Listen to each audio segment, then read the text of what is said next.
नमस्कार. जगद्गुरु भगवान श्रीकृष्ण सनातन संस्थेचे संस्थापक सच्चिदानंद परब्रह्म डॉक्टर जयंत बाळाजी आठवले आणि सद्गुरू सत्यवान दादा यांच्या चरणी वंदन करून उपस्थित सर्व साधकांना माझा भावपूर्ण नमस्कार. सनातन संस्थेच्या माध्यमातून आज आपण समाजाला ईश्वरप्राप्तीसाठी साधना म्हणजे नेमकी कोणती साधना करावी, कलियुगात कोणत्या मार्गाने साधना करायला पाहिजे ह्या शिकवत आहोत. अनेक सणांच्या वेळी आपले ग्रंथ प्रदर्शन आहे, अनेक सात्विक उत्पादनं आहेत, त्यांचे आपण स्टॉल लावतो. अशा माध्यमातून आपण समाजाला वेगवेगळ्या माध्यमातून दिशा देत असतो. त्याशिवाय आपले ग्रंथ आहेत, ते ग्रंथ नाहीत तर आपत्काळातील संजीवनीच आहे. जे ग्रंथ साक्षात परमपूज्य गुरुदेवांनी लिहिले ते ग्रंथ आपल्या सर्वांसाठीच एक भगवद्गीता आहे. मग हे ग्रंथ समाजात जाण्यासाठी अनेक जिज्ञासू आहेत, त्यांच्यापर्यंत जर हे ग्रंथ गेले, ही संजीवनी गेली तर समाजाला घर बसल्या धर्मशिक्षण मिळेल, धर्माचरण कळेल आणि त्या माध्यमातून ते कृती करतील. ही ग्रंथ ही संजीवनी हिंदूंच्या घराघरात पोचावी त्यासाठी अनेक साधक वेगवेगळ्या प्रकारे प्रयत्न करत आहेत. आणि आत्ताच मे महिन्यामध्ये शंखनाद महोत्सव झाला आणि या महोत्सवामध्ये आपल्याला भरभरून चैतन्य दिलं गुरुदेवांनी.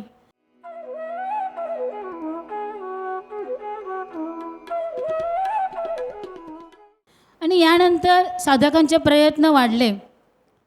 काही वैशिष्ट्यपूर्ण प्रयत्नसुद्धा साधकांनी आपल्याकडे केले आणि हे प्रयत्न वेगवेगळ्या माध्यमातून समाजापर्यंत जाण्यासाठी काही साधकांनी खूप सुंदर असे प्रयत्न केलेत आणि तो आपल्यासाठी एक वैशिष्ट्य आहे सगळ्याच साधकांसाठी. मग असे प्रयत्न ज्या साधकांनी केले त्या साधकांचा आज आपण अनुभवसुद्धा बघणार आहोत. आपल्या रत्नागिरी जिल्ह्यामध्ये सौ अंजली करंबळेकर काकू आहेत की ज्यांनी आजारपणातसुद्धा, अगदी त्या खूप आजारी होत्या, शारीरिक स्थिती पण चांगली नव्हती, अशा काळातसुद्धा समाजापर्यंत ग्रंथ पोचवण्यासाठी, मग ते घर बसल्या असू दे किंवा जेव्हा तब्येत चांगली असेल तेव्हा समाजात जाऊन ते ग्रंथ वितरण करण्यासाठी, ती संजीवनी सर्वांपर्यंत पोचवण्यासाठी वेगवेगळ्या माध्यमातून त्यांनी प्रयत्न केले. ते कशाप्रकारे त्यांनी प्रयत्न केले हेच आपण त्यांच्याच मुखातून आज त्यांचे अनुभव आपण समजून घेणार आहोत. मी करंबळेकर काकूंना व्यासपीठावर बोलवते. नमस्कार काकू. नमस्कार. खूप आनंदी दिसत आहे काकू. खूप आनंद झाला आहे तुमची भेट झाल्यामुळे. काकू, आज आपल्या सर्वांना तुमचा साधना प्रवास आहे ना, की तुम्ही लहानपणापासून आत्तापर्यंत तुमचा साधना प्रवास कसा झाला, तर कशाप्रकारे तुम्ही साधनेला सुरुवात केली हे आम्हाला सर्वांना जाणून घ्यायचं आहे.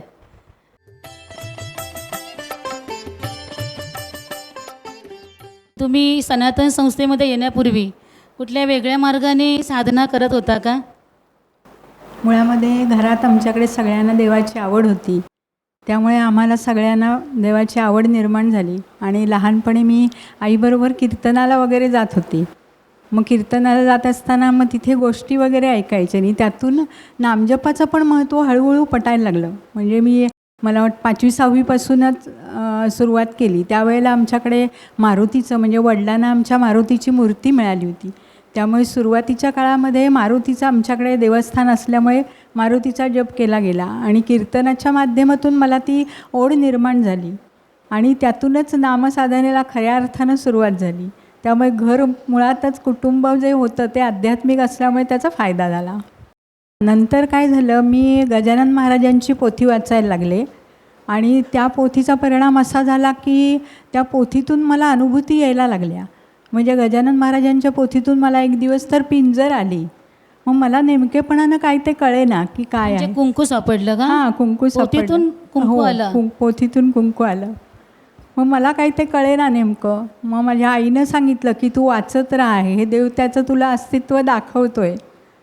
आणि मग माझी सुरुवात म्हणजे आस्तच होत गेली. आणि काकू तुम्हाला ते कुंकू मिळालं ना त्या पोथीतून, तेव्हा तुम्हाला काय वाटलं त्यावेळी? तेव्हा तुमची मनाची अवस्था कशी होती? कुंकू मिळालं त्यावेळी पहिल्यांदा मला इतका आनंद झाला की अरे बापरे, म्हणजे हे काहीतरी वेगळं आहे आणि हे देवानं त्याचं अस्तित्व मला सगळी सांगायला लागली की देवाचं ते अस्तित्व आहे, तर ते अस्तित्व तुम्हाला ते अनुभवायला मिळालं. मग त्यावेळी खूप आनंद झाला. आणि देवावरची श्रद्धा वाढली. हो. लग्नापूर्वी गगनगिरी महाराजांच्या मठामध्ये मी गेले होते, तर तीसुद्धा माझी एक अनुभूतीच आहे. म्हणजे कोतवड्याचे वजे काका होते, त्यांनी गाडी करून चालले होते ते गगनगिरी महाराजांच्या मठामध्ये आणि त्या गाडीमध्ये एक सीट होती, तर त्यांनी एवढ्या ह्याच्यामध्ये मला फोन केला की काकू तुम्ही येत आहे का? आणि त्यावेळेला मला गगनगिरी महाराज प्रत्यक्ष भेटले आणि त्यांनी मार्गदर्शनही केलं आणि त्यातून मला अनुभवायला मिळालं की खरंच संतांचं काही महात्म्य असतं. म्हणजे महाराजांचं स्थूलातून दर्शन झालं तुम्हाला? हो, स्थूलातून दर्शन झालं. खूपच भाग्यवान काकू की तुम्हाला साक्षात भगवंताने संतांच्या माध्यमातून दर्शन दिलं आणि त्यानंतर मग तुमची श्रद्धा अजून वाढली असणार. हो, वाटली. छान. त्यानंतर मला ना प्रेरणा मिळाली. म्हणजे संत दर्शन म्हटल्यानंतर जे घडतं ते मला अनुभवायला मिळालं, त्यांचं चैतन्य काय असतं ते अनुभवायला मिळालं आणि प्रेरणा घेऊन माझी खऱ्या अर्थानं मग नंतर साधनेला सुरुवात झाली. आणि लग्न झाल्यानंतर मग मी ज्यावेळी इकडे आले त्यावेळी आमच्याकडे माझ्या कुटुंबामध्ये अक्कलकोट स्वामींचं चालू होतं. म्हणजे माझे यजमान अक्कलकोट स्वामींचं करत होते. मग कालांतरानं कसं झालं की आता आपण पण अक्कलकोट स्वामींचं करूया. मग मी अक्कलकोट स्वामींची पण पोथी वाचायला लागले. पोथी वाचायला लागल्यानंतर त्याच्याही अनुभूती खूप यायला लागल्या आणि त्या अनुभूतीतून मग देवावरची श्रद्धा वाढत गेली. मग काकू त्यातील एखादी अनुभूती सांगता येईल का तुम्हाला? अक्कलकोट स्वामींच्या मठामध्ये जाताना माझ्या यजमानांचा ॲक्सिडेंट झाला आणि त्या ॲक्सिडेंटमध्ये मी घरी असताना आरती करीत होते स्वामींची. संध्याकाळची वेळ झाली होती, 7 वाजले होते आणि मी इकडे आरती करीत होते आणि एक साधक मला सांगायला आले की काकांचा ॲक्सिडेंट झाला आहे.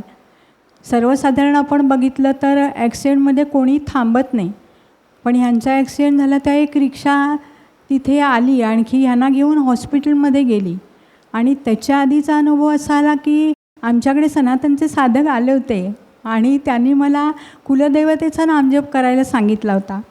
तर माझी द्विधा मनस्थिती झाली होती. पण जे मला पहिली जी अनुभूती आली ती ह्यांना ज्यावेळी हॉस्पिटलमध्ये नेलं तो रिक्षावाला 10:30पर्यंत थांबला होता. आणखी 10:30 वाजता आम्हाला घरी आणून सोडलं आणि मी त्यावेळी त्याला विचारलं दादा किती पैसे झाले? तर तो म्हणला काकू मला पैसे नकोत. आणि त्या रिक्षाच्या पाठी लिहिलेलं होतं श्री कुलदेवता. त्या दिवसापासून माझी अशी श्रद्धा बसली की नाही आपल्याला तारणारी कुलदेवताच आहे आणि आजपासून आपण कुलदेवतेचा नामजप करायला सुरुवात करूया. काकांचा अपघात झाला हे तुम्हाला कळलं ना, मग त्यावेळी अशी भीती नाही वाटली किंवा काय?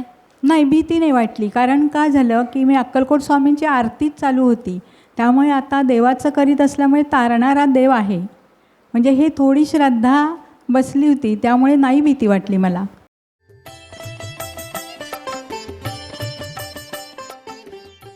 त्यानंतर तुम्ही सनातन संस्थेशी जोडला गेलात का? हो, म्हणजे त्यावेळेला सुद्धा माझ्या स्वप्नामध्ये लक्ष्मीची पावलं आली.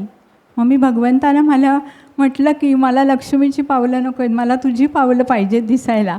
आणि खरोखरच गुरुमाऊलींच्या पत्नीनं मला जी भेट दिली ती पादुका कुंदाताईने. हो, कुंदाताईने मला भेट म्हणून दिली. माझा वाढदिवस होता आणि वाढदिवसाच्या दिवशी आम्ही पावसला निघालो होतो.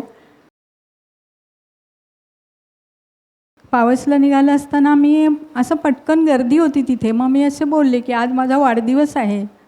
मग पूजनीय कुंदाताईंनी मला जी भेट दिली ती पादुका होत्या. म्हणजे मला स्वप्न पडून 8च दिवस झाले होते आणि जी लक्ष्मीची पावलं दिसत होती ती भगवंतानं मला स्वतःच्या पादुका दिल्या. आणि ती भेट म्हणजे माझ्या जीवनातला आमूलाग्र बदल आणि माझी श्रद्धा दृढ व्हायला मदत झाली. म्हणजे तुमची प्रार्थना देवाने ऐकली आणि साक्षात देवानेच ते चरण तुम्हाला सौ कुंदाताई यांच्या माध्यमातून दिले. हो. त्यानंतर तुम्हाला काय वाटलं काकू ते चरण मिळाल्यानंतर? ज्यावेळी माझ्यामध्ये हातामध्ये पादुका ज्यावेळी दिल्या त्यांनी, त्यावेळी मला खूप आनंद झाला. म्हणजे माझी हात भगवंतापर्यंत कशी पोचली हे मला अनुभवायला मिळालं आणि खऱ्या अर्थानं सुरुवात झाली. म्हणजे प्रत्येक अनुभूतीच्या माध्यमातून तुमची देवाने श्रद्धा वाढवली. सुरुवातीच्या काळामध्ये मी प्रवचनं वगैरे आपली ऐकायला गेले आणि ते ऐकल्यानंतर नामाला सुरुवात झाली. मग सत्संग चालू झाले. मग सत्संग चालू झाल्यानंतर मला सत्संग घेण्याचीही संधी मिळाली. आणखीन मग संधी मिळाल्यानंतर मग ग्रंथप्रदर्शनं आपली लावली गेली आणि त्या ग्रंथप्रदर्शनातून जे ग्रंथामध्ये लिहिलेलं आहे ना, तर ते आपण वाचून दुसऱ्याला सांगायचं असतं. मग ते वाचून सांगितल्यानंतर प्रभाव कसा पडला की समोरची व्यक्ती ते ग्रंथ घ्यायला लागली. आपलं पहिलं प्रास्ताविक ग्रंथ आहे आणि दत्ताचा ग्रंथ आहे. मग लोकांचे फोन यायला लागले की ताई आम्ही नामजप करायला लागलो. मग त्या नामजपातून आमचे त्रास हळूहळू कमी व्हायला लागले. मग ते ग्रंथ वाचले असल्यामुळे मी स्वतः कृती करीत असल्यामुळे त्यांना ठाम सांगू शकले. मी त्यातून एक ते शिकायलाच मिळालं. की तुम्ही समाजाला कशा प्रकारे सांगत होता? साधनेचं महत्त्व काय आहे आणि आपण नेमकेपणानं काय करायला पाहिजे. आजपर्यंत मी स्वतः काय अनुभवलं नाही, मी आत्ता काय करीत आहे हे समाजाला सांगितल्यानंतर लक्षात आलं. आणि पुन्हा सांगताना पण मी असं सांगत होते की तुम्ही जी काही साधना करता ती करा, पण त्याच्या जोडीला हा नामजप केलात तर त्याचा अजून तुम्हाला फायदा होईल. आणि खरोखरच समाजातल्या लोकांनी पण तशी कृती केली आणि त्याचाही आनंद मला अनुभवता आला. म्हणजे समाजाकडून तुम्हाला उत्तम प्रकारे प्रतिसाद मिळत होता. हो. तेव्हा तुमचा भाव जागृत व्हायचा किंवा काय असं? गुरुदेवांप्रती शेवटी गुरुनी आपल्याला सांगितलं, आपण कृती केली आणि गुरुदेवांचं आहे जे आपणासी ठावे ते इतरांशी सांगावे या उक्तीप्रमाणे आपण कृती केली. त्यामुळे त्याच्या पाठीमागे मला खूप आनंद झाला. तुम्हाला ग्रंथांचं वितरण करताना असं कधी नकारात्मक कोणाकडून आलं का? नाही, कोणाकडूनच नाही. कारण माझी देवाला प्रार्थना होत होती की भगवंता, मी ज्यावेळी प्रसाराला जायचे किंवा ग्रंथ घेऊन जायचे त्यावेळी देवाला आधी विचारायचे की भगवंता मी इथे कुठले ग्रंथ नेऊ. मग त्यावेळी देव सांगायचा मला की हे ग्रंथ नाही. मग त्या व्यक्तीला मी विचारतानासुद्धा अंतरातून प्रार्थना करायची की भगवंता ह्या व्यक्तीला मी विचारते. आणि विचारून झाल्यानंतर मग ती जी व्यक्ती असेल ती मला म्हणायची, ताई तुम्ही बरोबर कसं ओळखलं. मग मी तिला सांगायचे की तुमच्या वास्तूमध्ये येताना मी देवाला सांगितलं होतं, ते देवानं सुचवलेलं मी तुमच्यापर्यंत पोचवलं. त्यावेळी ते काय म्हणायचे समाजातली लोक?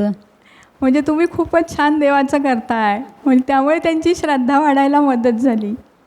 तुम्ही असं कोणत्या माध्यमातून समाजापर्यंत ग्रंथ पोचवले? आपल्या दैनिकामध्ये एक चौकट आली होती की ग्रंथांच्या माध्यमातून समाजात जास्तीत जास्त प्रसार करा. त्या दिवशीच मी गुरुमाऊलीला प्रार्थना केली की भगवंता, हे तू जे लिहिलं आहेस ते माझ्या समाजापर्यंत पोहोचवण्यासाठी तू शक्ती दे आणि समोरच्या व्यक्तीला तूच प्रवृत्त कर. मग मी कशी सुरुवात केली, कुठे बारसं असेल, कुठे वाढदिवस असेल तर तिथे ग्रंथ घेऊन जायचे आणि नुसते न्यायचे नाहीत तर त्याचा संच बनवून न्यायचा. म्हणजे 50 रुपयाचा, 100 रुपयाचा. एके ठिकाणी तर डोहाळे जेवण होतं. मग त्या बायका म्हणायला लागल्या की आता इथे काय द्यायचं. मग मी ते संच तयार करून नेलेले असल्यामुळे त्यांना ते देता आले आणि त्यांनी ते लगेच दिले पण. म्हणजे ह्याच्यातून लक्षात कसं आलं की देव सुचवतो, ती आपण कृती केली तर त्याचं फळ लगेच देव देतो पण. गणपती आले की मग देवाला विचारायचे की गुरुमाऊली मी कितीचं उद्दिष्ट घेऊ. गुरुमाऊलीनं सांगितलं 25,000 ग्रंथांचं उद्दिष्ट घे. पण त्यावेळी माझ्या मनामध्ये यत्किंचितही विचार आलेला नाही की आता 25,000 देवानं उद्दिष्ट सांगितले. म्हणजे एकच मनात विचार यायचा की 25,000चं द्यावी देवानं उद्दिष्ट सांगितले, तेव्हा करता करविता देवच आहे आणि तोच माझ्याकडून करून घेणार आहे. आणखीन ही आपली जी मागणी पण असते ती अगोदर 4 महिने कळवायची असते. मग माझी एवढी श्रद्धा होती देवावरती की देवानं जर सांगितलं तर मी आपल्या जे वितरकांकडे जे देणारे आहेत ग्रंथ आपले त्यांच्याकडे 25,000ची मागणी अगोदरच द्यायची. म्हणजे त्यावेळेला माझ्या हातात 1 ते 2,000ची फक्त मागणी आलेली असायची. पण गुरुमाऊलीची कृपा मी एवढी अनुभवली की माऊली जेवढं सांगेल तेवढी शेवटच्या क्षणापर्यंत ते ग्रंथांचं पूर्ण व्हायचं. आणि दरवेळेला ज्या ज्या क्षणी मी विचारेन त्या दिवशी माऊली अंतर्मनातून सांगते की नाही आज 5,000चं घे. मग तेवढं उद्दिष्ट घेणार आणि तेवढं उद्दिष्ट गुरुमाऊली पूर्ण करणार. म्हणजे हे मी जे अनुभवत गेले ना त्यामुळे मला असं वाटायला लागलं की मी किती ठिकाणी पोचू आणि किती ठिकाणी नको. बऱ्याच वेळी कसं लक्षात येतं की साधकांना असं काहीतरी सुचतं आपण अमुक काहीतरी करूया या ग्रंथ नेऊया समाजामध्ये. तर बऱ्याच जणांचं कसं होतं की हा माझा विचार आहे की देवाचा विचार आहे. असं होतं दोन्ही त्यांना विचार देवाचा कॅच नाही करता येत, पण तुम्ही लगेच देवाचा तो विचार कॅच करत होता, हो कारण तो तुमचा भाव होता. असंच ना? हो हो. देवाचा विचार म्हणजे मी देवाला विचारूनच सगळं करीत होते. काही गोष्ट असली तरी देवाला विचारून. एखाद्या माणसाला आता घरीसुद्धा पाहुणी यायची ना, तर घरच्या पाहुण्यांना पण मी लगेच विचारायची देवाला, ह्याला ग्रंथ दाखवू का? मग देव म्हणायचा हां दाखव. असं देवानं सांगितलं की ती व्यक्ती 10 पण ग्रंथ घ्यायची. म्हणजे त्यावेळी मला वाटायचं ही सेवा मी करते की माझे गुरुदेव करतायत. म्हणजे मला खूपच एकदम अश्रू यायचे डोळ्यातून. एक म्हणतात ना की आपण ध्येय घेऊन जर प्रयत्न केले तर देव आपला छप्पर फाडक्यात देतो. तुम्ही अगदी ध्येय जर बरोबर. 5,000चं घेतलं तर त्याहीपेक्षा पूर्ण व्हायचं, जास्त याने पूर्ण हो, व्हायचं. असा पण अनुभव आला आहे. एकदा गुरुमाऊलीला विचारलं होतं की उद्दिष्ट किती घेऊ, तर गुरुमाऊलीने सांगितलं 10,000. मग उद्दिष्टाच्या पुढे माझ्या 11,000ची मागणी आली. म्हणजे मला त्यावेळी लक्षात आलं, अरे मी गुरुमाऊलीला विचारलं पण मी स्वतः पण अल्पसंतुष्ट झाले, मी का नाही 15,000चं घेतलं. मग त्या क्षणी मी गुरुमाऊलीची क्षमा मागितली की गुरुमाऊली तुम्ही जर मला एवढं उद्दिष्ट घ्यायला देताय तर मी कमी पडले. आणि असं करीत करीत आता एवढं असं झालं आहे की एका कार्यक्रमाचं ज्यावेळी आम्ही ग्रंथ द्यायला जाते त्यावेळी मी बघून जाते की आता पुढे काय आहे. म्हणजे त्या व्यक्तीला पहिलं देताना पुढचं पण विचारते. तर आत्ताच्या स्थितीमध्ये अजून कसं झालं की आता मार्गशीर्ष महिना आहे, आता आपली संक्रांत आहे. आता एवढं झालं आहे की लोकांना माहिती झालं आहे की आत्ता मी आता आकाशकंदीलची मागणी घेत होते. मागणी घेताना देवाला विचारलं मी पुढे काय करू. तर देव म्हटलं आता गणपती येत आहेत. मग म्हटलं गणपती येत आहेत तर काय करू. मग देव म्हटलं संच बनव. मग मी 3 ग्रंथाचे संच बनवले आणि आत्ता त्याचा एवढा प्रतिसाद मिळाला की आत्ता 8 दिवसामध्ये जवळजवळ 30 संच वितरित झाले. आता संच देताना देवाला म्हटलं अजून काय करू. तर देव म्हटला मकर संक्रांत आहे, मार्गशीर्ष महिना आहे. आणखी हे सगळं ना असं होतं आहे की म्हणजे आम्ही जायचीच खोटी. माझे साधिका शेलार म्हणून आहेत, तर त्या आम्ही दोघीही जातो प्रसाराला. प्रसाराला जातानासुद्धा देवाला प्रार्थना करतो की भगवंता इथे आम्ही पोचतो आहे ते तू सांग. तर आत्ता 4-4 महिनेसुद्धा मागणी अगोदर मिळते आहे. म्हणजे ही कृपा मी खूपच अनुभवते. बरोबर आहे काकू. तुमच्या श्रद्धेमुळे तुम्हाला समाजामध्ये मोठ्या प्रमाणात प्रतिसाद मिळतो आहे. हो छान आहे.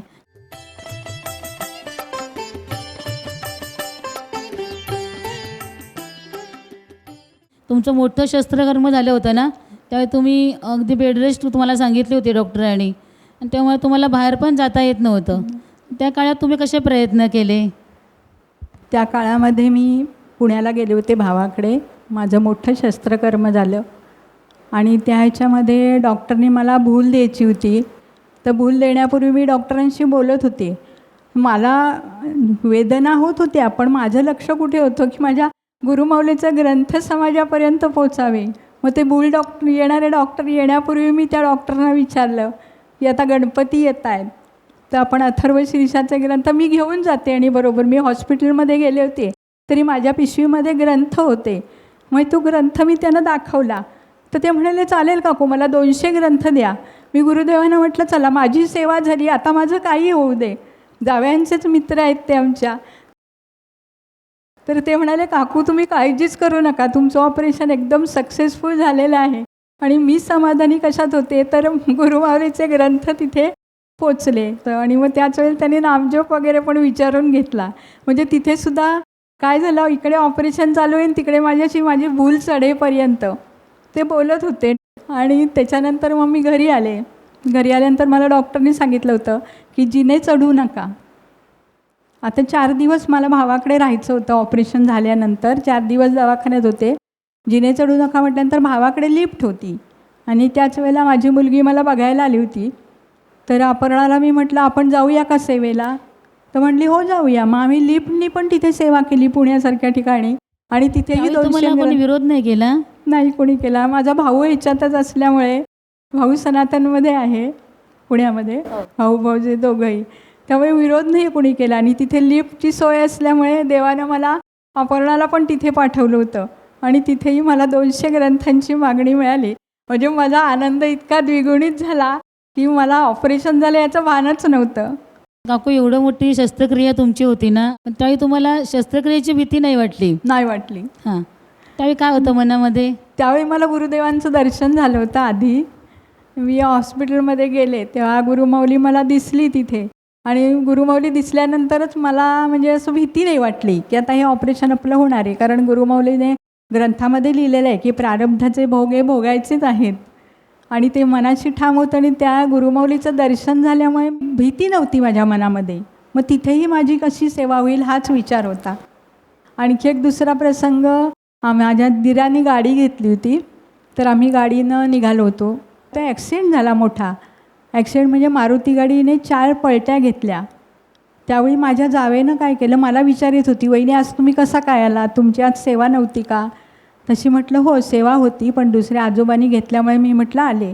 आणि एवढा ॲक्सिडेंट जोरात झाला, पण माझ्या काही जास्त नाही, माझ्या डोळ्याला लागलं होतं. आणि त्याच दिवशी डॉक्टर सामंतांचं मार्गदर्शन होतं. मग मनामध्ये क्षणभर असा विचार आला की आपल्या डोळ्यालाच लागलं आहे ना, डॉक्टर सामंत येणारच आहेत. मग सगळे आमचे 4 दीर वगैरे होते गाडीमध्ये. मग ते सगळे डॉक्टरांकडे गेले. मी म्हटलं मला नाही काय लागलं एवढं. तोपर्यंत मी ग्रंथ दाखवले. ज्या काकूंकडे आम्ही थांबलो होतो त्या काकूनं माझ्या ह्याच्यातले ग्रंथ दाखवले. त्या काकूनी ग्रंथ घेतले आणि मग भाऊजी आलेले, म्हटले मीना नको तू पण चल. मग म्हटलं चला माझी आता सेवा झाली, आता काही जायला हरकत नाही. मग मी डॉक्टरांकडे गेले. म्हणजे कुठेही आता जाताना असा विचार येतो की आधी गुरुमाऊलीला जे अपेक्षित आहे ते करायचं आणि मग पुढे जायचं. तुमचं शस्त्रकर्म झालं ना, त्याच्यानंतर काही महिने तुम्हाला डॉक्टरांनी विश्रांती घ्यायला सांगितली होती. हो. आणि त्या काळात पण तुम्ही कसे प्रयत्न केले? कारण त्या काळात पण तुम्ही ग्रंथांचं वितरण केलं असं कळलं होतं. त्या काळामध्ये कसं झालं की माझं ऑपरेशन झाल्यावर मला काही जाता येत नव्हतं कुठे. मग मी देवाला प्रार्थना केली की भगवंता आता मी फोनच्या माध्यमातून ही सेवा करते. मग मी फोन नंबर घेतले होते. आणखीन मग त्यांना भ्रमणवास करायचा की असे असे आपले ग्रंथ आहे, मग ते ग्रंथ तुम्ही घेऊ शकता का? तर हो म्हणाले, काकू छान आहेत तुमचे ग्रंथ, मला 100 ग्रंथ द्या.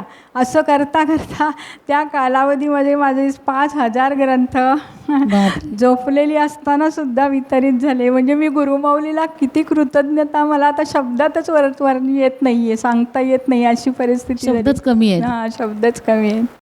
पण काकू त्यावेळी तुम्ही म्हणजे विश्रांती होते ना, बाहेर पडायचं नव्हतं. त्यावेळी काहीतरी तुम्हाला वाटत होतं ना, अरे मी आतापर्यंत प्रसारात जात होते सेवेला, तुम्ही आणि काका एकत्र जायचं ना, करंबळकर काका. पण त्यानंतर विश्रांती सांगितल्यामुळे आता काय करायचं असा प्रश्न पडला आणि तुम्ही काहीतरी कृष्णाला प्रार्थना केली होती असं तुमच्या लेखामध्ये वाचनात आलं होतं. ते सांगा ना काकू. त्यावेळी कृष्णाला प्रार्थना केली होती की श्रीकृष्णा, हे माझं प्रारब्ध तर मला भोगायचंच आहे, पण हे भोगत असताना सुद्धा मला तू शक्ती दे. आणि देवानं काय केलं, हे भोगत असताना शक्ती दिली आणि माझ्याकडनं भरभरून सेवा करून घेतली. म्हणजे मी प्रत्यक्ष उभी असताना जेवढी करू शकत नाही तेवढी सेवा मी आजारी असताना करू शकले. पण आताच्या स्थितीमध्ये असं झालं की देवाशी बोलल्यानंतर देव लगेच सांगतो. मग श्रीकृष्णाला विचारल्यानंतर श्रीकृष्ण दर्शन द्यायचा मला, आणि दर्शन दिल्यानंतर मी कृती करायचे. तर कृती केल्यानंतर तोच तिथे यायचा आणि माझी सेवा पूर्ण करून घ्यायचा. म्हणजे ते एक अनुभवायला मिळालं आणि त्यातून आनंद पण खूप मिळाला. त्यावेळी श्रीकृष्णाने सांगितलं, तुझ्यापुढे केवढं ध्येय आहे, आता जाहिरातींचं ध्येय आहे तुझ्यापुढे दिलेलं, ते तू ध्येय घेऊन सुरुवात कर. मग किती हजारचं घेऊ? त्यावेळेला म्हणाला 50,000चं घे. 50,000चं उद्दिष्ट घेतल्यानंतर 55,000च्या जाहिराती मिळाल्या. म्हणजे मला तिथे असं हे झालं की अरे मी भगवंता मी किती करू, तू द्यायला दो करे म्हणतात तसं तू द्यायला बसल्यास पण मी घ्यायला खूप कमी पडते. त्यामुळे सतत प्रार्थनाच होत असते आणि श्रीकृष्णाचं दर्शन होतं, गुरुमाऊलीचं दर्शन होतं. आणि आता असं वाटतंय की अखंड सेवेतच आणि नामातच राहावं. बरोबर आहे. संपूर्ण जीवन आता आपलं साधनेसाठीच गेलं पाहिजे. हो.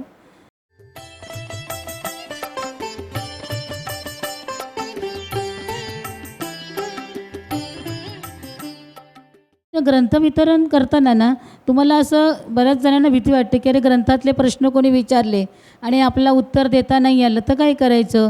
त्यापेक्षा बरेच जण काय करतात, सात्विक उत्पादनांचं वितरण मोठ्या प्रमाणात करतात, पण ग्रंथ वितरण करायला भीती असते मनात. अशी तुमच्या मनात भीती होती का? भीती नाही, म्हणजे मी ग्रंथ देण्यापूर्वी ते वाचन करायचे आणि देवाला प्रार्थना करायची, भगवंता हा मी ग्रंथ वाचला आहे, आता समोरच्या व्यक्तीला नेमकेपणाने काय सांगू ते तूच सांग. मग समोरच्या व्यक्तीला ज्यावेळी ती विचारे त्यावेळेला आपल्याला कशी उत्तरं देता आली पाहिजेत. त्यामुळे त्यांना 100% कळतं की हा आपल्या ह्याच्याशी ठाम आहेत, मग आपल्याला घ्यायला हरकत नाही.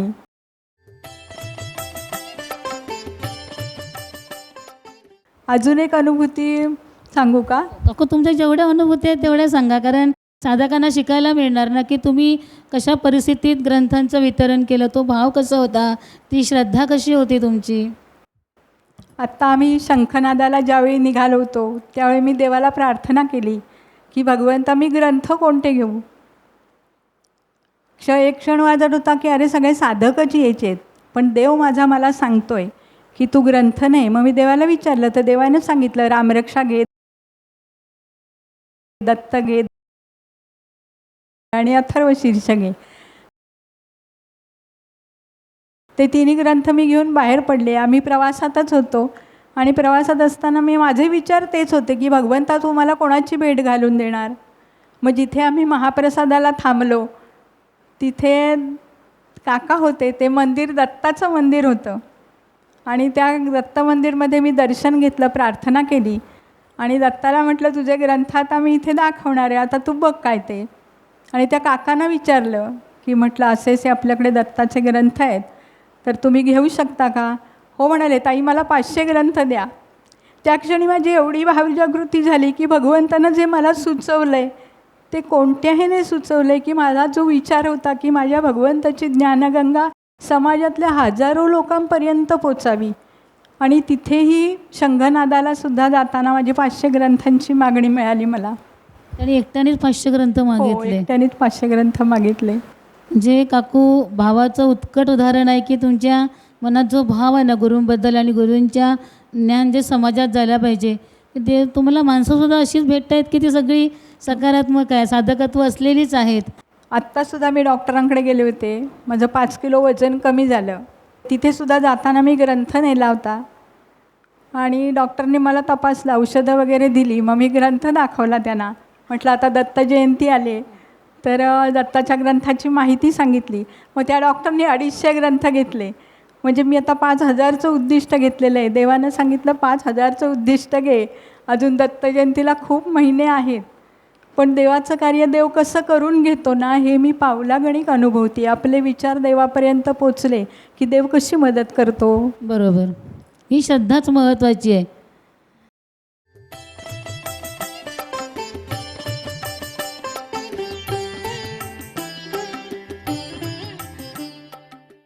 आणि काकू एक विचारायचं होतं की तुम्ही ग्रंथसे समाजापर्यंत पोचवायचं आहे ना, ते सनातन संस्थेला जोडलेले जे जिज्ञासू आहेत किंवा हिंदू जनजागृती समितीचं एक संघटन आहे, त्या संघटनेला जोडलेले धर्मप्रेमी पण आहेत ना, ते पण आपले दैनिक सनातन प्रभातचे वाचक आहेत. कोणी साप्ताहिकचे असतील, त्यांच्या घरी पण काही कार्यक्रम असतील ना, विधी, कोणाच्या घरात विवाह असेल किंवा मुंज असेल, अशांपर्यंत पण तुम्ही ग्रंथ पोचवलात ना. हो पोचवले. तेव्हा कसे प्रयत्न केले. म्हणजे त्यांना मी असं सांगितलं की आपण या व्यवहारातल्या ज्या वस्तू देतो त्याचा आपल्याला आध्यात्मिकदृष्ट्या फायदा होत नाही. म्हणजे कसं आता हे वस्तू तुमच्या दुकानदारांकडे पैसे जातात, मग आपण सत्पात्री दान केलं तर त्याचा आपल्याला फायदा कसा होतो. तर एका काकूने मला 100 ग्रंथ मागितले. म्हणजे त्यांना एवढं पटलं की हे जे दान आहे ते सुद्धा सत्पात्री दानाकडे वळवावं, व्यवसायाकडे न वळता. त्यांच्याकडे लग्न होतं. सुरुवातीच्या काळामध्ये त्यांनी आपलं देवीपूजनाचे ग्रंथ घेतले. म्हणाल्या काकू सुरुवातच आहे तेव्हा मला तुम्ही देवीपूजनाचे ग्रंथ द्या. म्हणजे देव ना प्रत्येक माध्यमातून मला सुचवत असतो की आज इथे वाढदिवस आहे, मग तू विचार वाढदिवसाला. आणि मी विचारण्यापूर्वी देव तिथे पोचलेला असतो हे लक्षात येतं माझ्या. कारण मी विचारल्याबरोबर त्या लगेच ज्यावेळी सांगतात द्या म्हणून, त्यावेळी माझ्या लक्षात येतं की अरे देव आपला तिथे पोचलेला आहे, आपण निमित्त मात्र आहोत. मी एका ठिकाणी दत्तग्रंथ दिले होते तर त्या काकू म्हणाल्या की अहो वहिनी तुम्ही जे सांगितलेलं आम्ही दत्ताचा नामजप करायला लागलो आणि माझे त्रास कमी झाले. मग मला असं वाटायला लागलं की अरे काकूनी सांगितल्यानंतर आपण प्रयत्न केले.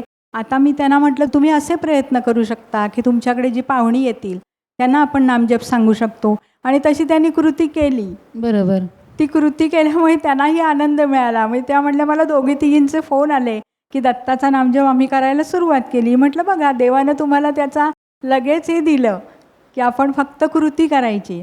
म्हणजे देव जसा आपल्याला आनंद देतो तसा अन्य लोकांना पण आनंद द्यायला पाहिजे. हे ज्यावेळी तुमचे विचार झाले त्यावेळी तुम्हाला देवानं मदत केली. पण त्यावेळी पण तुम्ही सांगायचं ना, तुमच्या घरात धार्मिक विधी आहे तर ग्रंथांचं वितरण करा, सात्विक ग्रंथ भेट द्या. पण त्यावेळी पण तुम्हाला कोणी असं नाही नाही म्हटलं? नाही म्हटलं नाही, कारण मी जाताना आणि देवालाच विचारून जात होते. ते नाही म्हणण्याचं कारण माझ्या एक लक्षात आलं, की मी देवाला सांगून जात होते, देवाला विचारून जात होते. लोकांना संच द्यायचे झाले तरी देवा किती घेऊ? मग देव सांगायचा इथे 15 घे. एके ठिकाणी तर गेले होते, तिथे लग्न होतं आणि नंतर मार्गशीर्ष महिना होता. मग अशा सगळ्याजणी बसल्या होत्या हळदी कुंकू म्हणजे निघायचं म्हणून. मग देवानं विचार मनात घातला की तू ग्रंथ आणलेस ते दाखव. माझ्या मनात त्यावेळी शंका आली की आता इथे कसं दाखवायचे, पण देवानं आठवण करून दिली आणि 11 संच नेले होते. पण तो विचार पण लगेच गेला असेल. लगेच गेला. आणखी 11ही संच तिथे गेले. म्हणजे लोकांना देवानं तयारच ठेवलं होतं. म्हणजे लग्न कार्यामध्ये आता कुठेही जरी गेलो तरी माझ्याकडे पिशवीमध्ये माझा ग्रंथच मिळणार. आत्ताच्या स्थितीला असं झालं की देवानेही गणपतीचे ग्रंथ सुचवले.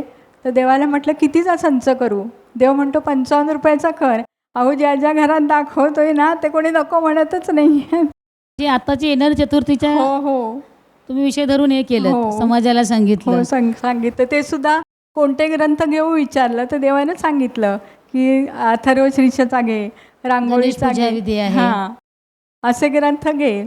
मग तसे घेतल्यानंतर ती पण कृती झाली. म्हणजे देवाच्या कृपेनं आत्तापर्यंत 80,000 सद्गुरुताई ग्रंथांचं वितरण झालं. म्हणजे काकू आतापर्यंत तुम्ही 80,000 ग्रंथ हो एवढे वितरण केले. हो वितरण केलं. काकू तुम्ही सनातन संस्थेमधल्या पहिल्या साधिका आहेत की अजून एवढं कोणी केलेलं नाही, तुम्ही केलात. म्हणजे इतिहास आहे आपल्यासाठी या. गुरुदेवांची कृपा. आणि 1,00,000 ग्रंथ कसे जातील असं उद्दिष्ट घेतलेलं आहे आणि गुरुमाऊली माझी पूर्ण करणार हेही मला म्हणजे माहिती तुमचं आताचं ध्येय आहे. हो देव तेही तुमची इच्छा पूर्ण करेल असं भाव आहे ना काकू. सद्गुरुताई. देवच तुम्हाला सहाय्य करतोय.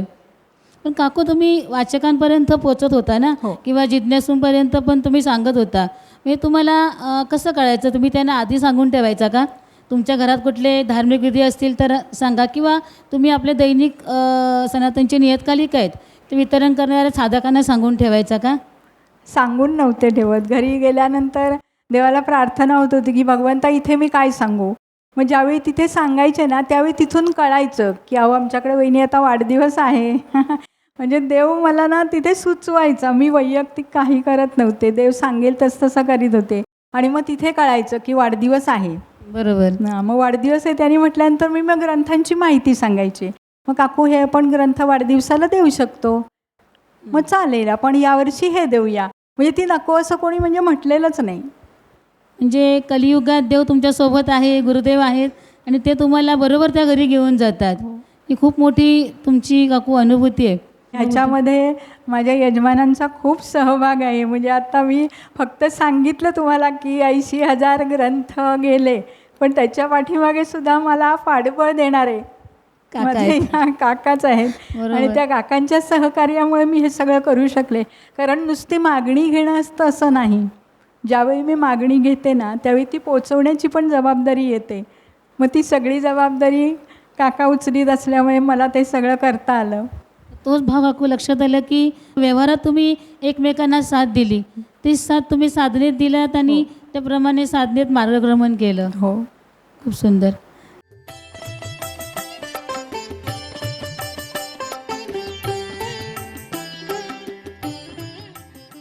की तुम्हाला कुठल्या तरी एका संतांनी आशीर्वाद दिला होता ना, काहीतरी ग्रंथ दिला होता सनातन संस्थेमध्ये येण्यापूर्वी. हो मी पावसला गेले होते स्वरूपानंदांच्या इथे. तर त्यावेळी स्वरूपानंद प्रत्यक्ष होते आणि त्यावेळी माझ्या हातात त्यांनी ग्रंथ दिला. म्हणजे तिथे जे सगळे जमलेले होते ते म्हणाले आज संतांच्या हातून कोणालाही ग्रंथ मिळालेला नाही, म्हणजे तुम्ही भाग्यवान आहात. म्हणजे ती माझी पहिली भेट होती, संत भेटीची पहिली भेट स्वरूपानंदांची. आणि त्यांनी मला तो ग्रंथ दिला. म्हणजे काकू एक काय लक्षात आलं ना की तुम्ही सनातन संस्थेमध्ये येण्यापूर्वीच तुम्हाला गुरुदेवांनी त्या गुरूंच्या माध्यमातून, संतांच्या माध्यमातून तुम्हाला ग्रंथरूपी आशीर्वाद दिला. हो आणि हे सगळं पुढे तो आशीर्वादच फळाला आला सर्व. हो. खूप सुंदर काकू, म्हणजे खूप शिकायला मिळालं. ह्याच्या पाठीमागे माझ्या कुटुंबाची साथ. म्हणजे देवानं मुलं पण दिलेली आहेत, आत्ता सूनसुद्धा आहे. तेही ती पण- सात्विक आहेत. हो तीही सात्विक आहे. म्हणजे देवाला त्यावेळी मी प्रार्थना केली होती. मी खरं सांगते की भगवंता आमच्या कुटुंबात देशील ती तुझी आवड असणारी असं दे. आणि ती पण हाक माझी देवानं ऐकली. खूप चांगलं आहे. खूप कुटुंबात आनंदी आहे. सगळ्यांचं सहकार्य आहे. आणि मला लोक म्हणतात तुमची मुलं गुणी आहेत. मग मी लोकांना सांगते ती माझी नाहीत, देवाची आहेत. म्हणजे खूप काकू तुम्ही आनंद घेताय साधनेत. तुम्ही कसं बऱ्याच वेळा मी तुम्हाला बघितलं, कधी असं आजारी असलात किंवा तर असं काही दुःखी नाही वाटलात, सतत तुमच्या चेहऱ्यावर आनंद आणि हास्य असायचं. ते देवाचं नाम असल्यामुळे देव चैतन्यात ठेवतो. सतत तुमचं देवाचं नाव मुखात चालू असतं. आता असं अनुभवायला येत आहे की आता पूर्वी मी म्हणायचे माझं नाम चालू आहे का नाही, पण मला आता कळतंय की तुझं नाम चालू आहे.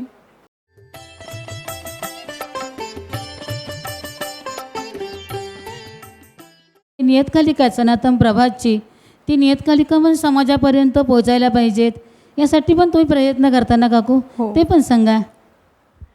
आत्ता शंखनाद महोत्सव झाल्यानंतर दैनिक आपले कसे समाजामध्ये जातील, दैनिक साप्ताहिक सगळे, तर मी ज्यावेळी प्रसाराला जाते त्यावेळी देवाला विचारते की आता आज दैनिकाचं उद्दिष्ट घेऊ की साप्ताहिकचं.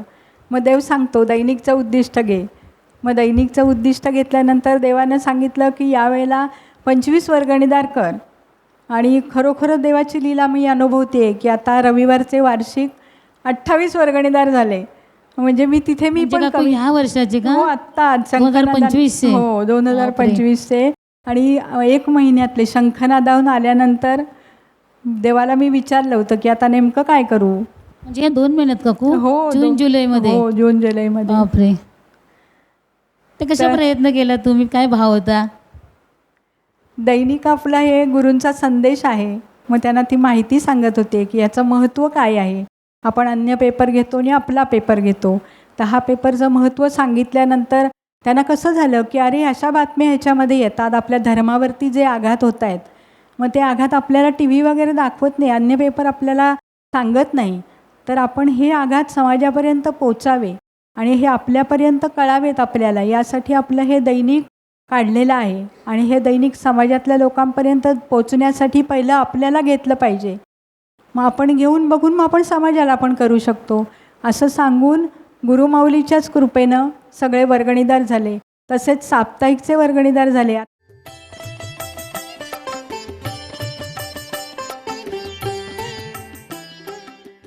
दैनिक सनातन प्रभातसाठी जाहिराती लागतात किंवा आपले वेगवेगळे ग्रंथ येतात ना, त्यासाठी पण जाहिराती लागतात, ती पण तुम्ही सेवा केली ना? हो, केली. तो तुमचा भाव कसा होता? म्हणजे तुम्ही एकाच सेवेच्या माध्यमातून पुढे नाही, तर गुरुदेवांचे जेवढे सगळे सेवा आहेत गुरुदेवांनी दिलेल्या साधनेसाठी, ते प्रत्येक सेवेत तुम्ही अनुभूती घेतली ना? हो. जाहिरातींचं म्हणजे आपला पेपर जाहिरातीवर चालत नाही, हे तर लोकांना आधी समजावून सांगायचं. कारण आपला पेपर जो आहे, या पेपरला अन्य ह्याच्या वेळी जाहिराती नाही आहेत. बरोबर. आपण फक्त आपले जे सण आहेत त्या दिवशी जाहिरात देतो आणि मुळात जाहिरात हा उद्देश नाही आहे. तर तुमचं ईश्वरी कार्यासाठी दान होणार आहे आणि त्या दानाचं देव तुम्हाला फळ देणार, असं सांगून सध्या फोनवरनंच जाहिराती घेते. आत्तासुद्धा आपला विशेषांक निघतो आहे गणेश चतुर्थीचा, त्याच्यासुद्धा फोनवरनंच जाहिराती घेतल्या आहेत आणि देव भरभरून देतो आहे. छान.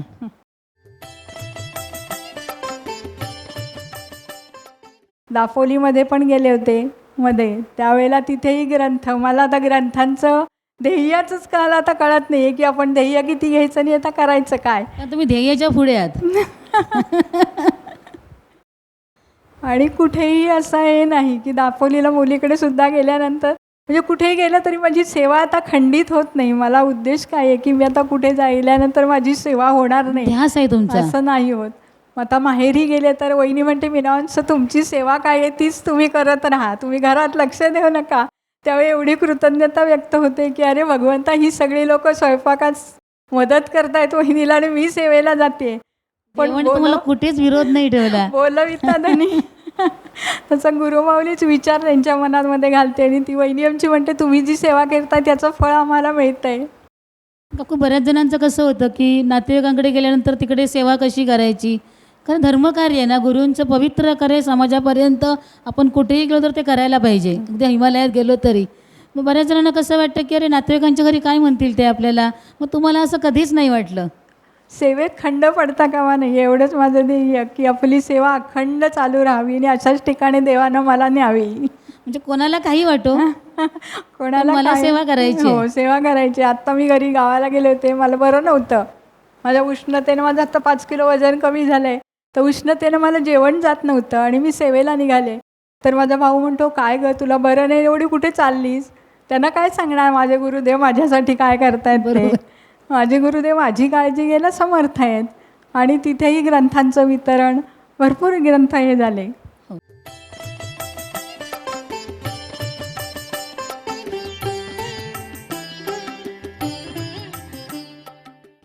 आता काकू गेल्या वर्षी आपले भगवान श्रीकृष्णाचे फोटो आले होते ना, हो. मोठे फोटो आले होते. त्यावेळी पण तुम्ही तो भाव ठेवून प्रयत्न केले ना, हा फोटो प्रत्येकाच्या घरात गेला पाहिजे, जे साक्षात श्रीकृष्ण त्या घरामध्ये गेला पाहिजे असा तुमचा भाव होता. तेव्हा तुम्ही कसे प्रयत्न केलेत? ज्यावेळी सद्गुरू ताईंनी मला फोटो दिले त्यावेळी मनात एकच विचार आला की ही भगवंताचीच लीला आहे, आपण फक्त अनुभवायचे. आणि मी प्रत्येक घरामध्ये देताना श्रीकृष्णाच्या फोटोचं महत्त्व सांगायचे की आपल्या घरामध्ये श्रीकृष्ण आला आहे म्हणजे वास्तूमध्ये कसं चैतन्य प्रक्षेपित होईल. आणि आत्ता आपण जसं राम मंदिर बांधलं आहे तसं आता कृष्ण तत्व पृथ्वी तरावर आलेलं आहे. आणि ज्यावेळी मी देत होते ना, 100 फोटो कसे संपलेच मला कळलं नाही. तुम्ही श्रीकृष्णाचे 100 फोटो वितरण केले? हो, 100 फोटो बापरे. वितरण केले. 8 दिवसामध्ये 100 फोटो वितरण केले. 8 दिवसात? हो, 8 दिवसात. तो खूपच भाव आहे काकू. तिथे सुद्धा कोणीही नाही म्हटलेलं नाही. पण त्यावेळी तुम्ही त्यांना काय सांगायचा? श्रीकृष्णाचं चैतन्य आपण कसं अनुभवायचं, श्रीकृष्ण तत्व कार्यरत झालेलं आहे. तुमच्या वास्तूमध्ये चैतन्य प्रक्षेपित होईल. श्रीकृष्ण प्रत्यक्ष आलेला आहे. आणि त्या कृष्णाच्या फोटोकडे बघून मी हातात दिल्यानंतर ती व्यक्ती बघतच बसायची. म्हणजे साक्षात ईश्वर तुमच्या घरी येणार आहे, हो. या भावाने तुम्ही हो. त्यांना सांगत होता आणि हो. ते घेत होते. त्याचाही त्यांना आनंद आला असेल ना? हो. असं कोणी काही अनुभूती सांगितली हो, का? सांगितल्या. सांगा ना एखादी काकू अनुभूती. कृष्ण घरात आल्यानंतर काय झालं? कृष्णाचे फोटो दिल्यानंतर कसं झालं की त्यांना म्हटलं तुम्ही नामजप पण करत जा. मग त्या काकू ओम नमो भगवते वासुदेवाय नामजप करायला लागल्या. आणि हे करीत असताना म्हणाल्या कृष्णाचा फोटो घरात आला आणि 4 दिवसांनी आमचे पैसे येणं होतं, तर ते पैसे मला मिळाले. ते काकू कशानं असतील? म्हटलं कृष्णाचा फोटो घेतलात ना, देवाचं तत्व तुमच्या वास्तूमध्ये कार्यरत झालं आणि देवानं त्यांना बुद्धी दिली. म्हणजे अशा अनुभूती आली. हो, छान. आकाशकंदील ज्यावेळी मागणी घ्यायला गेलो ना, त्यावेळेस सुद्धा असंच अनुभवायला मिळालं की आता जी गोष्ट आपण समाजात सांगायला जातोय की ज्याच्यासाठी आपण प्रयत्न करतोय तिथे देव अगोदर पोचलेला आहे. त्यामुळे तुम्ही जेवढं जाल, जेवढे हातपाय पसराल तेवढा देव द्यायला तयार आहे. हे आता पावलागणिक अनुभवायला मिळते. म्हणजे गुरुदेव सांगतात ना, तुम्ही हवे तेवढे हातपाय पसरा, हां. मी हवं तेवढं अंतरून देतो. असं तुम्ही प्रयत्न केलात.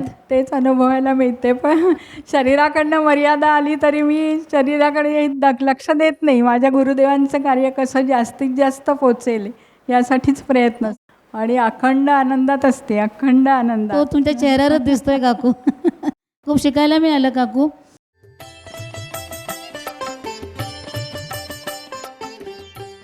आणि एक काकू विचारायचं होतं की ह्या संपूर्ण साधनेच्या कालखंडामध्ये तुम्ही आता मला वाटतं 20-22 वर्ष साधनारत आहात सनातन संस्थेमध्ये. त्या काळात तुम्हाला परमपूज्य गुरुदेवांचं प्रत्यक्ष दर्शन झालं आहे? गुरुदेवांचं दर्शन झालं आणि गुरुदेवांनी त्यावेळी मला सांगितलं की नाही, तुझी अशीच प्रगती होणार. पहिल्याच भेटीमध्ये गुरुमाऊलीनं मला गुलाबाचं हातात फूल दिलं. मला म्हणजे कल्पना पण नव्हती. ज्यावेळी मी संत सेवेत होते हां, त्याच वेळेला मला गुरुमाऊलीनं हातात गुलाबाचं फूल दिलं. म्हणजे तो गुरुमाऊलीचा काहीतरी संकेत असणार, पण मला कळण्या इतकं काही नव्हतं ते. पण गुरुमाऊलीचं दर्शन म्हणजे मला शब्दात नाही सांगता येणार असं. परमपूज्य त्यावेळी काय म्हणाले होते गुरुदेव? गुरुदेव म्हणाले होते तुम्ही करत राहा. त्यावेळेस वेळी माझ्या लक्षात आलं करत राहा म्हटल्यानंतर गुरुदेवांचाच तो आशीर्वाद आहे. म्हणजे गुरुदेवच मला त्याच्या पाठी शक्ती देणार नाही, माझ्याकडनं करून चैतन्यच देणार. तुम्हाला गुरुदेवाने हो, दिलं. त्या चैतन्याच्या बळावर तुम्ही हो, आज हो. सगळं करताय. करतो. खूप सुंदर काकू. बऱ्याच वेळा साधकांचं कसं होतं की गुरुदेवांनी वेष्टी आणि समष्टी साधना सांगितली आपल्याला.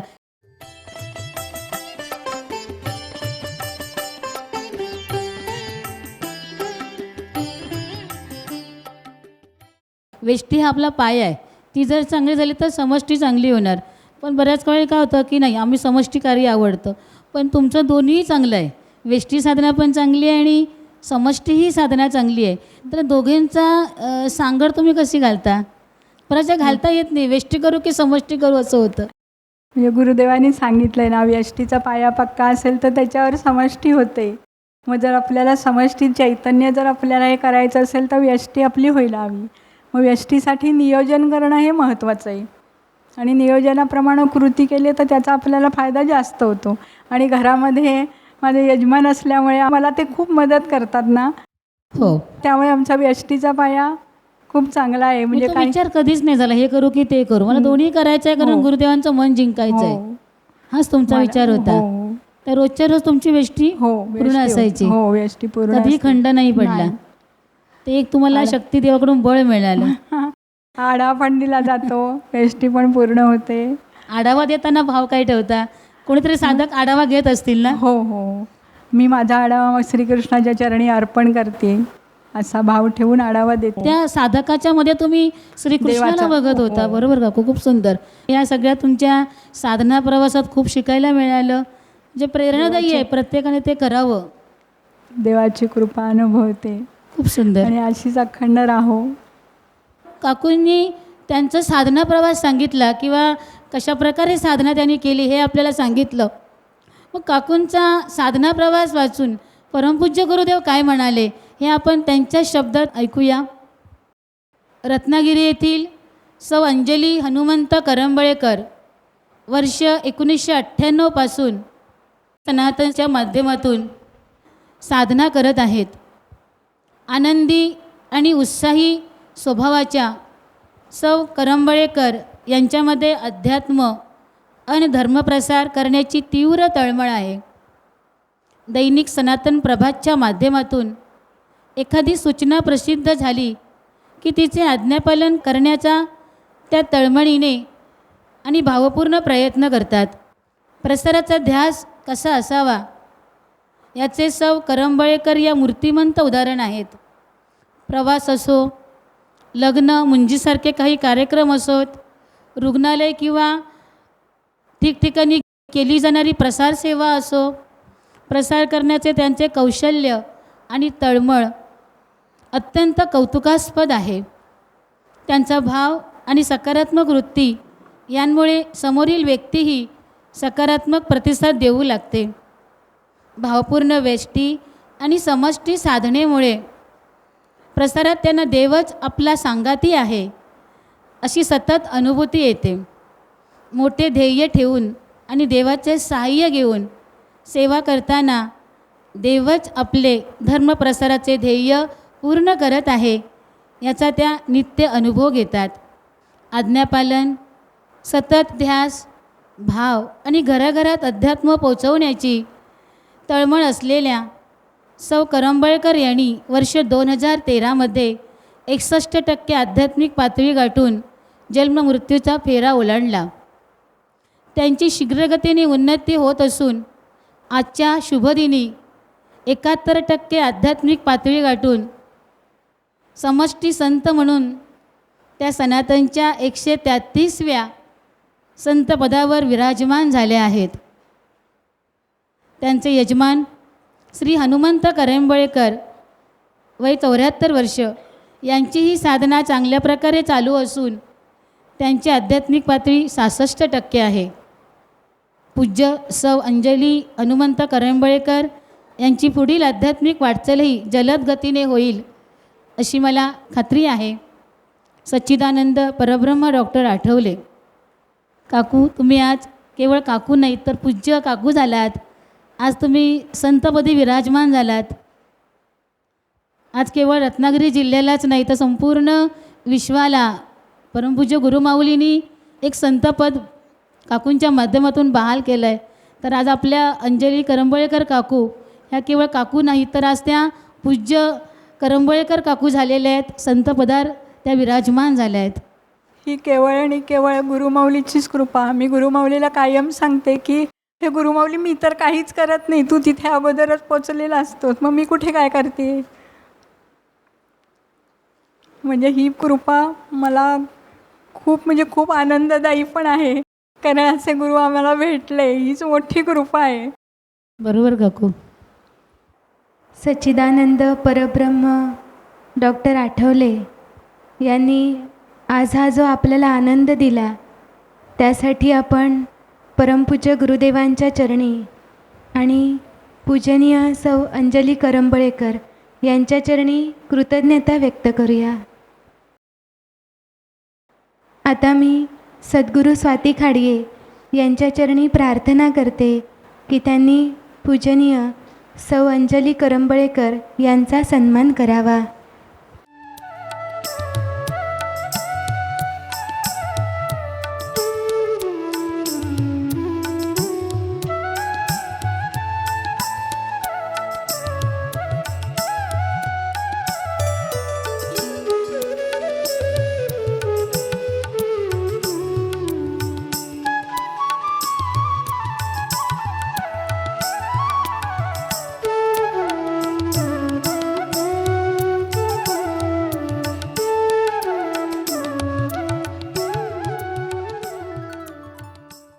सत्तर 70% किंवा त्याहून अधिक आध्यात्मिक स्तर असलेल्या संतांची वैशिष्ट्ये. 1.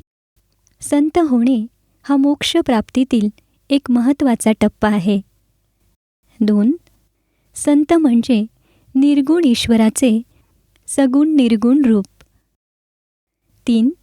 संतांमध्ये ईश्वराप्रती उत्कट भाव असतो. 4. संतांमध्ये कर्तेपणा नसतो. 5. ईश्वर भक्तीमध्ये संत तन मन धनाचा त्याग करतात. 6. संत नेहमी आत्मानंदात मग्न असल्यामुळे ते मायेपासून अलिप्त असतात. 7. संत सुखदुःखाच्या कोणत्याही प्रसंगी आणि अत्यंत प्रतिकूल परिस्थितीतही अविचल असतात आणि प्रत्येक घटनेकडे ईश्वर इच्छा म्हणून साक्षी भावाने पाहतात. 8. संतांच्या सत्संगामुळे सर्वसामान्य व्यक्तीला चैतन्य आणि आनंद यांची अनुभूती येते. तसेच त्याच्या मनात भगवंताप्रती ओढ निर्माण होऊन त्याला जीवनाचे खरे मर्म गवसते. काकू, आम्ही सर्व साधकांनी अजून कसे प्रयत्न करायला पाहिजेत, गुरुदेवांचं मन जिंकण्यासाठी काय करायला पाहिजे, हे तुम्ही आज सर्व साधकांना आशीर्वादरूपी मार्गदर्शन करावं असे मी तुमच्या चरणी प्रार्थना करते. जगद्गुरू भगवान श्रीकृष्ण, सच्चिदानंद परब्रह्म गुरु माऊली, सद्गुरू सत्यवान दादा, सद्गुरू स्वातीताई यांच्या चरणी वंदन. गुरुदेवांचं आज्ञापालन म्हणजे व्यष्टी आणि समष्टी साधना. आपल्या मनाला आपल्याला उभारी देणारे गुरुदेवच आहेत. त्यामुळे प्रत्येक सेवा करीत असताना गुरुदेवांना आवडेल अशी आपण करत राहूया. सेवा म्हणजे त्याग. सेवा करीत असताना सर्व प्रकारचा त्याग होतो आणि त्यागातून आपल्याला आनंद मिळतो. आपली व्यष्टी साधना चांगली होण्यासाठी विचारून करण्याची खूप आवश्यकता आहे आणि विचारून केल्यामुळे काय होतं, आपल्याला योग्य मार्गदर्शन मिळतं. सर्वांनी सतत सतमध्ये राहण्याचा प्रयत्न करूया.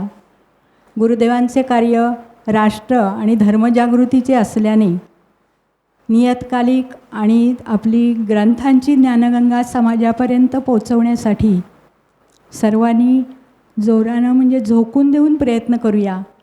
गुरुचरणी कृतज्ञता. नमस्कार काकू.